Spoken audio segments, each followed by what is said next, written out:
Hello, this is Pastor Manning. Welcome to the Beacon of Hope podcast. Today I'm doing a Friday musing. Haven't done one of those in a long while. Friday musing is just something that catches my fancy, as it were. I take Friday off. It's the only day of the week I take off, and every now and then something will just catch my attention, and I'll do a podcast about it. Today, it's a particular thought out of a chapter we're reading together as a church right now, in chapter 20 of Luke. And it has to do with accreditation, oddly enough, although obviously that word's not used in the passage, but I think accreditation is kind of a funny subject sometimes. And so let me read the passage to you. It says, "It came to pass that on one of those days, as he taught the people in the temple and had preached the gospel, the chief priests and the scribes came upon him with the elders." So you got these ruling bodies here coming together to Christ. "And spake unto him, saying, Tell us by what authority doest thou these things? Or who is he that gave thee this authority? He answered and said unto them, I will also ask you one thing. Answer me. The baptism of John, was it from heaven or of men? And they reasoned with themselves, saying, If we will say from heaven, he will say, Why then believed ye him not? But if we say of men, all the people will stone us, for they be persuaded that John was a prophet. And they answered that they could not tell whence it was. And Jesus said unto them, Neither tell I you by what authority I do these things." I absolutely love his response to this. They come very high-handed. What's your authority? Who gave you the right to teach? And he just simply says, let me ask you something. See if you can answer it. Accreditation's a strange thing. It doesn't matter whether it's academic accreditation, whether it's athletic accreditation, whether it's accreditation of some type for building or whatever. And don't get me wrong, I've built 3 different church buildings, built my own home. I've been in a nation by the name of Haiti that has no kind of rules or standard for building, seeing the horrific result of that. And so I'm not against a structure of doing things. I'm not an anarchist by any means. But the high-handedness of the accreditation and the value that people put on it is just sometimes amazing to me. Especially when it comes to the realm of religious things, I guess, because that's what I deal with a lot. But let's say even academically, you can have someone who doesn't fit into a certain accreditation, and they say, well, your education basically is of no value. In other words, you have to have this accreditation, or you have to be recognized by this body for us to say that you are qualified to do this thing. But the judgment in that is not being made on the person's actual capability or the person's knowledge, but rather just on what this accrediting body does. And the body says you can do this or can't do this. I'll give you an example of the craziness of this. A friend of mine pastors in Texas, and he had to change the name of a long-established college that they'd run because the state of Texas owns the name college. If you start training your people as a pastor, you start training them in the Bible and giving them Bible education and different things. There are different states where you'll run into trouble at all, but if you start issuing a certificate or a diploma, and you're not issuing it falsely, saying this is certified by the state of Ohio, this is certified by the state of Kentucky, that blah, blah, blah. You're just saying, we used to run a thing called the Advanced Training Institute, and we issued out certificates out of that, certificate of completion, certificate of achievement, certificate of excellence. I actually have no clue at all how that fell within the legal parameters of Ohio because, frankly, I don't care what it did as far as accreditation. We're a local church, and we practice the First Amendment, and I believe in the mandate from heaven to preach the Word of God. So we don't ever shut our church down, and we don't ask people's permission for what we preach and teach. And so, but the accreditation, the people say, well, did this accrediting body let you do it? It's just funny. It's just crazy. How much better if we get qualified at things. And by the way, achieving a degree is not qualification. Now, there may be something in the aspect of achieving that degree which qualifies you. For instance, medical doctors getting specific training for what they're going to be doing, surgery or general practice or whatever they may be doing.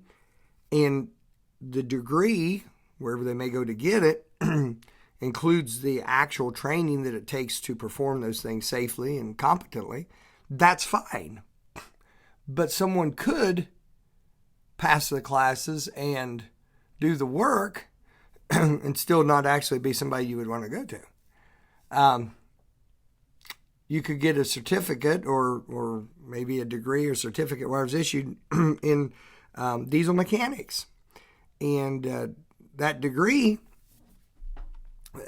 during the course of the degree, you may have been exposed to all the things that you need, acquainted with the tools, the workings of the engines, proper procedures, so on and so forth, how to do things safely. Everything may have been there for you, but a person could pass the test or get the certifications up to the point, perhaps, of if there's some type of certification that requires field testing on it.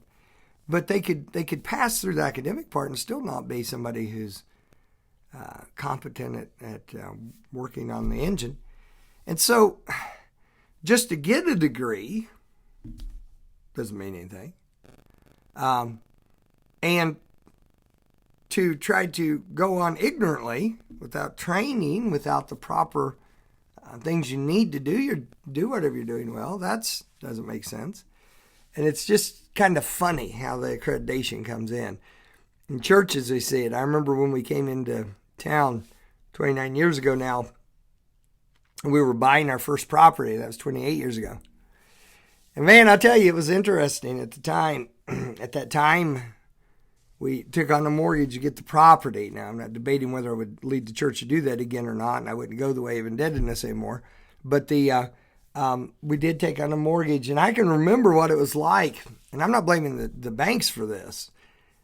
A 28-year-old pastor with the church that had never owned any real estate and all that. It was an independent church, a truly independent church without a denominational hierarchy. And we're trying to get a loan for property. And they said, no, this is crazy. And you don't believe what it took to deal with the people on that. And they weren't being mean or honoring. I mean, it makes sense. There's a great failure rate in churches, especially startup things that are independent. But they said, well, you need backing. Well, what was so funny? We were buying the property, and Lord blessed, we were able to get it bought and have developed it out since then, and God's blessed over the years. And we're in good standing with everything now by the grace of God and by the work of his people. And but the church that was the mother church that had the property was owned by what they called a missions church for a denomination, and then that was merged into the mother church for this area in our city, and then it was actually owned by the district, and it was recognized they could do whatever. They had just that particular denomination had just bought hundreds of acres down in the Nelsonville, in the Logan, Ohio area.